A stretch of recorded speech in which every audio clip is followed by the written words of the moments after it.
বিভিন্ন বাংলাদেশের বিভিন্ন উপজেলায় সাথে স্কুলগুলোর সাথে কানেক্টেড হয়ে মাননীয় স্পিকার আজকে সকলে আমরা প্রায় 2 লক্ষ গাছের চারা আমরা রোপণ করেছি মাননীয় স্পিকার। মাননীয় স্পিকার, পরিবেশ দূষণ, জলবায়ু পরিবর্তন, বৃক্ষরোপণ কর্মসূচি দেশকে শুধুমাত্র রাজনৈতিক এবং অর্থনৈতিকভাবেই শক্তিশালী করবে না, বরং আমরা দৃঢ়ভাবে বিশ্বাস করি জলবায়ু পরিবর্তনের চ্যালেঞ্জ মোকাবেলা করে বাংলাদেশের ভূমিকে বসবাসযোগ্য করে তুলতেও বর্তমান সরকার আমরা নির্দিষ্ট কতগুলি পরিকল্পনা গ্রহণ করেছি।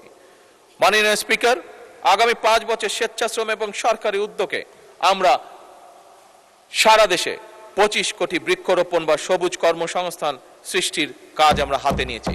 মাননীয় স্পিকার, আজকের অধিবেশনের প্রথম পাঠে আমি বলেছিলাম যে আজকে সকালে আমি প্রাথমিক স্কুলের বাচ্চাদের একটি অনুষ্ঠানে যোগদান করেছিলাম।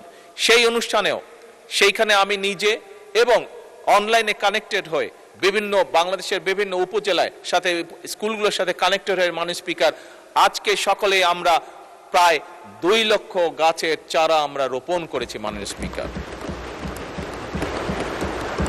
মাননীয় স্পিকার, যে 25 কোটি গাছ বা 25 কোটি বৃক্ষরোপণের আমরা পরিকল্পনা গ্রহণ করেছি সেটিকে সফল করার জন্য প্রতি বছর ইনশাআল্লাহ আমরা 5 কোটি বৃক্ষ রোপণ করতে চাই এবং এই যে বৃক্ষগুলি রোপণ করা হবে মাননীয় স্পিকার তার জন্য তো অবশ্যই চারা উৎপাদন করতে হবে এবং এই চারা উৎপাদন করার জন্য মাননীয় স্পিকার আমরা পরিকল্পনা গ্রহণ করেছি যে 10,000 নতুন নার্সারি উদ্যোক্তা গড়ে তোলা হবে।